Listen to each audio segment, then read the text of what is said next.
أسمو وأجتاز السماء جلالا فأزيد أسراب الغيوم جمالا. بسم الله الرحمن الرحيم. الحمد لله رب العالمين، والصلاة والسلام على رسوله الأمين محمد وعلى آله وأصحابه أجمعين. رازو بل درستا شپږم فصل شروع کی د اجتماع ساکنینو. اجتماع ساکنین ستوي دو ساکنه یو ځای کېدل. اجتماع یو ځای کېدلو ته وایي ساکن یو ساکنین دوه. داسې یوه کلمه چې دوه ساکن حروف یو ځای راشي نو هلته به څه کوې یا هغې ته څه وایي؟ اجتماع د ساکنینو خو تعریف باندې خو پوه شو، دوه ساکنه یو ځای کېدل.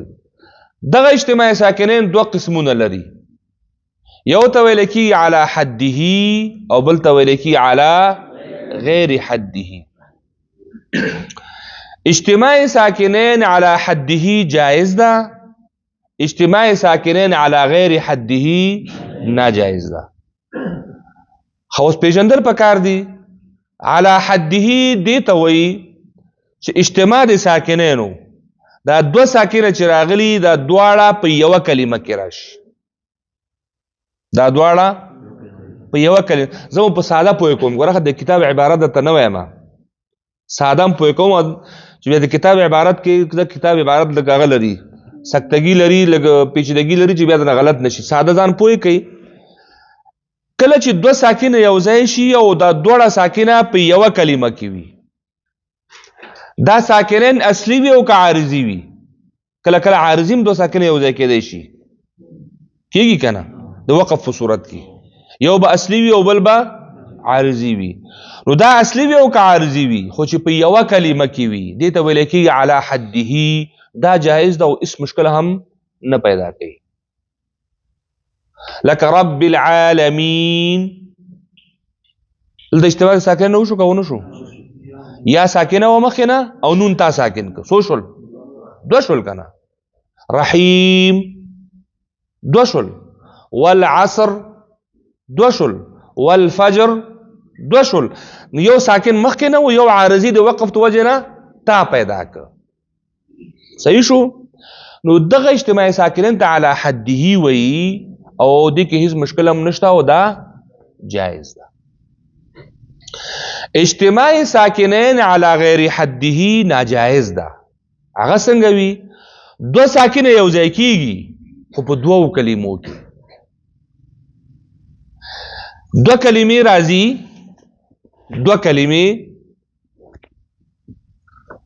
دوه کلمې راځي لکه دا زما د لس دا یوه کلمه، دا بله کلمه. د دې اولې کلمې آخري حرف هم ساکن ده، د دویمې کلمې اول حرف هم ساکن ده. دوه ساکنه سره څه شول؟ مخ شول. دې اجتماع ساکنین ته علی غیر حده وایي. علی غیر حده ناجایز ده.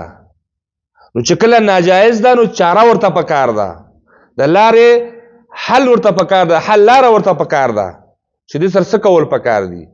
نو بیا د دغې د اجتماع ساکنین چې ناجایز ده نو دا باید څنګه شي؟ ختم شي، لاره جوړه شي. نو ختمولو دپاره اووه طریقې دي. څو؟ اووه طریقې. که چېرته اجتماع د ساکنینو داسې اجتماع د ساکنین راغلل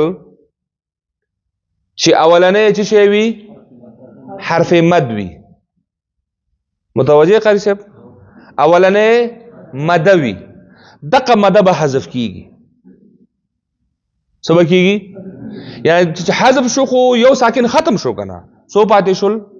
مشکل نه جوړېږي. یو سره خو بل سره وجنګه وضع مخکې ده. فی الارض دا اصل کې فی دلته یا مد ده، اخواته بیا لام ساکن ده. الارض خو حمزه وصل ده، دا خو حذف کېږي که نه. اخو موږ الارض چې وایو خو د کلمې د روانولو دپاره دا هغه ورته موږ ورکوو. نو په اصل کې دلته لام د غم ساکن ده، دلته یا و دام ساکنه وه. نو دلته فی به تر اخره ډایرک بچا سره جنگه لام سره به جنگه دا یا بسنګ شي حذف بشي نو فل ارض بشي یو ساکن چې هغه مده هغه بسنګ شي حذف شي دا یو طریقه دوهم دسې ساکن دو ساکن سره یو ځای شي چې په هغه کې اولنې میم وی خود جمع میم وی خو یعنی دسې کلمه کې راغلی وي دا میم چې د جمع د پاره راغلی وي لکه علیکم علیکم معنا څه ده تاسو ته خو نه یادای کړه جمع ده کنه د جمع د پاره چې کوم میم د کومې کلمې په آخر کې راغلی وي دغه میم دغه سکون به چې دی نو دا به ختمه اوس موږ لکه علیکم الصیام علیکم القتال دا اصل کې علیکم الصیام دا علیکم القتال دا علیکم القصاص دا كتب عليكم القصاص كتب عليكم القتال كتب عليكم الصيام عليكم عليكم عليكم دا میمونه ټول ساکن دي او اخو تاسو دینو صاد ساکن ده عليكم نو الصيام خو مخ د الف لام خو دا خو همزه وصل لکنه نو دغه صورت کې دغه میم چې دا دی میم ته به ورکول کیږي پیش سکون په پچی بدل شي په پیش باندې سکون با په پیش باندې بدل شي اومدغه شان واویلین د جمع دسه ساکن جمع شي چې اولنې ساکن چې دین واویلین وی واویلین خو پیژنې واو ساکن ما قبل فتحه خود جمع لکه تخشو واویلین نه کنه واویلین خو ساکنی دغه واویلین ته به هم څه ورکې زومه ورکې تخشون الناس دا واو چې دا زمه اصلي نه ده دا د اجتماع ساکنین د ختمولو لپاره ورکړل شوی ده یعنی په دوه حالاتونو کې چې واغستل زومه واغستله که میم د جمع وو هم زومه اخلي که واویلین د جمع وو هم زومه اخلي درې بیان شو سلورم من دیتا من جاره هم وی ساده چې جاره مارا باندې چې نه پکې من ټکه یاد کړئ من دا من الناس چې راځي قرآن کې دا اصل کې من الناس دا من نون ساکن دا او الناس کې مالتا نون ساکن دا نو الناس کې حمزه خو حمزه وصلی دغه باندې تاسو پرون پوه شوي هغه حمزه وصل دا خدا کې یو ځای کې موږ څنګه وایو من الناس دغه نون تا هم زبر ورکول کی چې ورکول کی زبر فتحه به ورکول کی څلورم حالت شو دا ګوره دوه حالتونو کې پیش واغ یو حالت کې خو مکمل حذف شو کما دوی مکمل حذف کمیم د جمع وی واویلین د جمع وی پیش او که اوس من جاره راغلانو زبر او پنځم صورت الف لام میم الف لام میم کې چې دا کوم میم ده دا هم ساکن ده کنه حروف مقطعاتو کې سورۃ آل عمران کې دا چې ما بعد سره یو ځای کوو الف لام میم الله کې چې حمزه چې دا هم وصلی ده التا خو لام څه ده ساکن ده اوس که ته د الف لام میم کې وقف نه کوې نو څنګه به وې مونږ اوس دغه ذکر مونږ الف لام میم الله وقف هم نه کوو او الله هم وایو او تاسو ته معلومه ده چې په وصل کې حمزه وصلی څه کیږي غورځيږي نو ته څنګه نه غورځې خو نه پوهېږې که نه ناپوهې د وجه نه غورځې دا باید وغورځي که حمزه وصلي ده چې حمزه وصلي غورځې هلته اجتماع د ساکنینو راځي نو څه چل کول پکار دي دغه الف لام میم چې میم ساکن چې ده ته به ورکې زبر الف لام میم الله اول به حروف مقطعات والا کار به وکې د بغې نه وروسته الله زبر به ورته ورکې دې زبر سره به اجتماع د ساکنینو به څنګه شي ختمه شي څو شول 15 ګورئ اول صورت کې مده وا حرف مد حذف میم د جمع واویلین د جمع دواړو صورتونو کې پیش. صحیح شو. د من جاره او د الف لام میم ته ورکړې زبر. څو صورت شول؟ 15. که چېرته داسې اجتماع د ساکنینو راغلل، داسې اجتماع د ساکنینو چې دا پورته چې کوم 15 شیان بیان شو دا پکې یو هم نه وي، یعنی حرف مد هم نه وي، میم د جمع هم نه وي، واولین د جمع هم نه وي، من جاره هم نه وي، او الف لام میم هم نه وي. څو شول دا؟ داسې اجتماع د ساکنینو سره ته مخ شولې چې دا 15 چې بیان دوی د دوی خو لا حل لاره پیدا شوله، دا پکې یو هم نشته. نو په دغه صورت کې بیا ته دغه اجتماع د ساکنین چې ختمه اولنی ساکن ته به زیر ورکړې. صحیح شو. لکه قل ادعوا الله یا قالت الاعراب، دا قالت الاعراب ده، یا قل ادعوا الله، قل ادعوا الله. صحیح شو. حمزه وصل دغه خطف کړل، د لام ساکن ده، اجتماع د ساکنینو څنګه شول؟ پیدا شول. اوس به څه کوې؟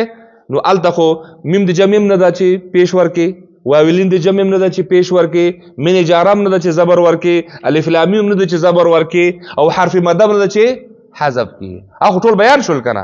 دا بل شی ده پکې، شپږم قسم ده. اوس به څه کوې؟ زیر به ورکې.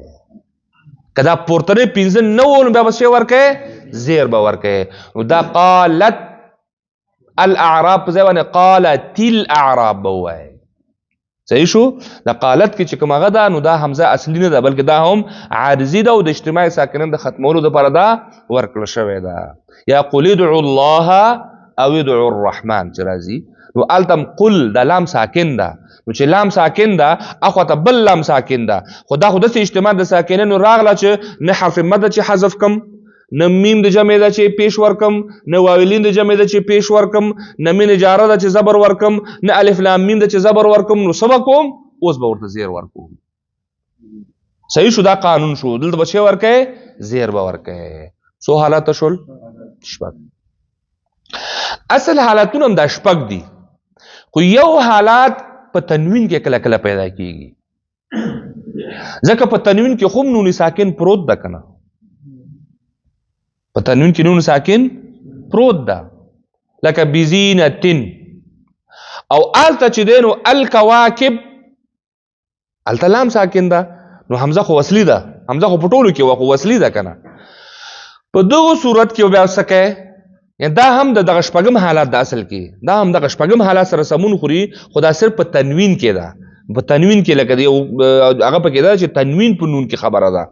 نو په دغه صورت کې به تنوین کې چې کوم نون ده دغه نون ته به د کسره ورکولو سره مابعد کلمې سره شی کې یو ځای کې. بزینتن په ځای به وایي بزینتن الکواکب، او مغه کسرې خبره ده. دا هم یعنی دا هم په قانون مغه شپږو کې راځي، خو دا مې جدا ځکه وویلی چې ستاسو ذهن واخلي چې دا په عادي حروفو کې نشته، دا په تنوین کې پیدا کېږي. نو په تنوین کې خو نون ساکن لیکل شوی نه وي، ستا به ورته فکر نه رسېږي دلته کومه ده ساکن. نو تنوین کې په خېټه کې خو ساکن پروت ده که نه، نو دا تنوین عملیاتول غواړي، هغه ساکن ته نه ویستل غواړي. بزینتن چې دی که بزینتن، دا بزینتن دا تا ته به ورکړې زیر، بزینتي تیبه کې هغه نون بیل ده، نو هغه به مابعد کلمې سره یو ځای کې د زیر په ورکولو سره بزینتن الکواکب. صحیح شو. دغه نون ته نون قطنی ویل کېږي، دا موږ تاسو مخکې ویلی دي. نو دغه نون قطنی ته به کسره ورکول کېږي او مابعد کلمې سره به څه کېږي؟ یو ځای کېږي. یعنی نون قطنی همیشه زیر اخلي د مابعد کلمې سره د یو ځای کولو په صورت کې د دقې شپږمې قانون په اساس باندې چې دا پورته نه حرف مده ده، نه میم د جمع ده، نه واولین د جمع ده، نه من جاره ده، نه الف لام میم ده. لہذا دته به هم څه ورکول کېږي؟ هماغه د شپږمې قانون په اساس ته به هم زیر ورکول کېږي او اجتماع د ساکنینو به دلته هم څنګه شي؟ ختمه به شي. صحیح شو. لکه مثلا قل هو الله احد، الله الصمد. احد تنوین ده کنه، دا اصل کې احدون ده. الله الصمد کې حمزه وصلی ده. دا دواړه کلمې سره ته چې یو ځای کې نو حمزه وصلی خو به ختمیږي. اوس بل څه شی جنګي ور سره اجتماع د ساکنو موضوع پیدا شوله. اوس دغه دال کې چې کوم تنوین ده دا به راوباسي، احد به وباسي احدو، هغه نون احدن چې هغه نون به بیل وای احدو الله الصمد دغه نون د بچي ورکی کسره ورکی یعنی په تنوین باندې دلته وګوره احدن چې جوړ شو احدو جوړ شو هغه نون چې پکې هغه نون ته بیا ور دلته کسره ورکړل شو حال دا چې دلته دال باندې هغه پیشو دا فکر دې ته بارو چې کالته خو بزینتین کې خو زیرو نو زیر ته خو زیر ورکړل شو یعنی ته دې نون قطنی کده زیرو او کده پیشو نو په دواړو صورتونو کې نون قطنی زیر اخلي احدن الله نو وای ګورا احدن په ځای به احدوشي هغه نون ته دلته هم کسره ورکی الله الصمد صحیح شو یا مثلا قدیر چې راځي قدیر تبارک الذی کی کنه قدیر اوس وقف دیو کو خبره ختم شو که وصل کې قدیر الذی من کله کله قدیر وقف او بیا الذی ویو نو چې قدیر دیو کو خو وقف وشو چې وقف وشو بیا ابتدا خو به همزه وصل نه کوي نو بیا نون ته ضرورت نه پیدا کیږي نو همزه وصلی کار چې ور کوي هغه په وصل کې کار ور کوي صحیح شو وقف کې چې نو نون قطنی او په وقف کې حمزه وصلی یعنی وقف دی چې وک بیا د حمزه وصلی نه ابتدا کوي نو حمزه وصلی به استعماله او که وصل دی وک نو قطنی چې نو کېږي ختميږي نو او نون قطنی نه به کار راغلی یعنی دواړه په یو وخت نه کېږي یو نه چې استفاده کوي د بل بدن نه وقف دی وک ابتدا به د حمزه وصل نه کوي او که وصل دی وک حمزه وصلی ختميږي نو بیا به همدغه نون قطنی نه څه وشي استفاده وشي دا خبر او په اجتماع ساکنین علی غیر حده کې وصلى الله تعالى على خير خلقه محمد وعلى آله وأصحابه أجمعين